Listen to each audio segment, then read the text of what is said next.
Hi everybody, my name is Abraham Avila and I am going to explain you how to solve three different problems of linear algebra. And these problems are about the topics Leontief model, balancing a chemistry equation using homogeneous system of equations, of course, and a circuit problems using system of equation. So let's start. For the first topic, Leontief model, we have this problem.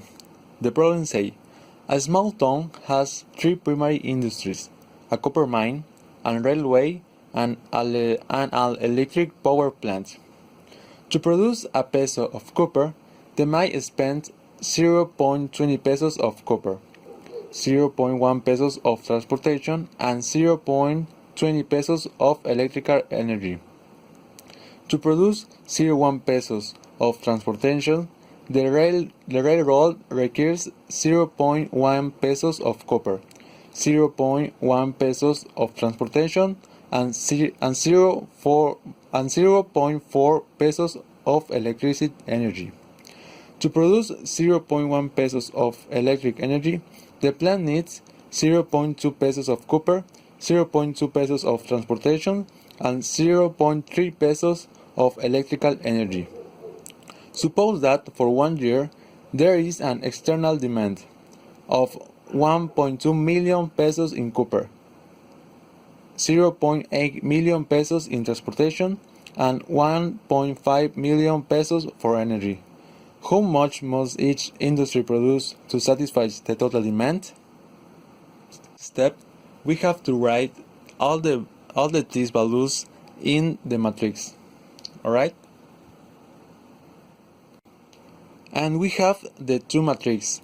The first matrix is all the industries, the copper mine, the transport, and the electric energy with its respective expenses that is equal to the matrix A, and the demand with its values. Remember that these values are in million of pesos. Now we need to find the inverse matrix of the matrix A, and for that we have to do a subtraction between the identity matrix less the matrix A.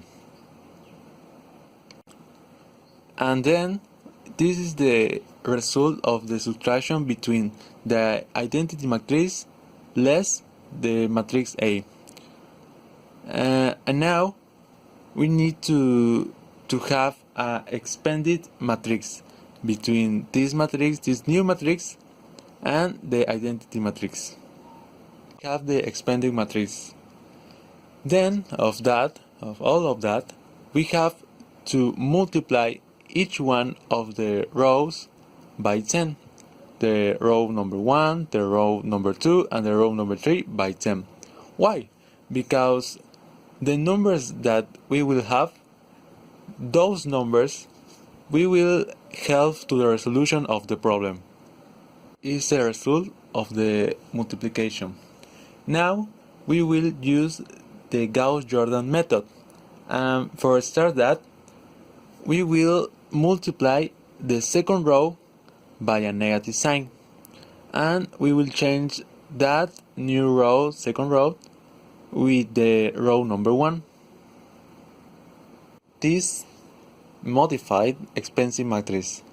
And to continue with the Gauss-Jordan method, we have to multiply the first row by negative A. Alright? And add to the second row for modify the second row. And for the third row, we have to multiply the first row by 2 and add that values or the results plus the third row, and it will be like this new matrix. For continue with the Gauss-Jordan method, we need to convert this 71 in 1.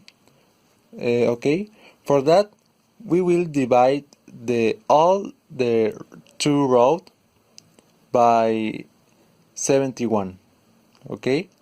And the matrix will be stay like this. With the process, we will multiply the second row by 9, and the results we will add to the row 1. And in the same process, we will multiply the same row 2 by 22, and the result will be added to the row 3, and the matrix we will stay like this matrix.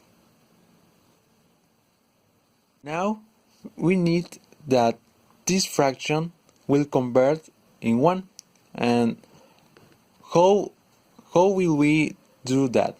Okay, we will multiply the 3 rows by 71, and we will divide the result by 385, sorry, and the matrix will stay like this, and the fraction we will convert the fraction in decimal numbers for a best way of control of the results.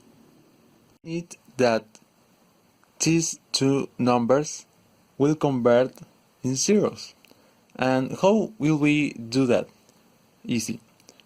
We need to, for this number, for this negative 0.28, we need to multiply 0.28 by the third row, and the result we will add to the first row.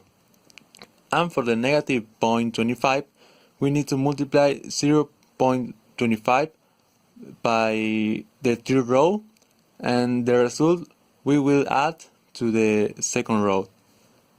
This is the result.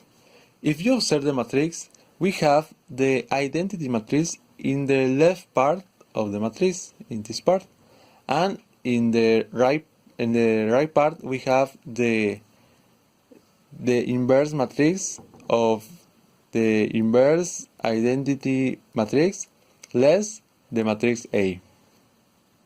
Thus the inverse of the difference between the identity matrix and the matrix A is the same, or it's equal to this matrix.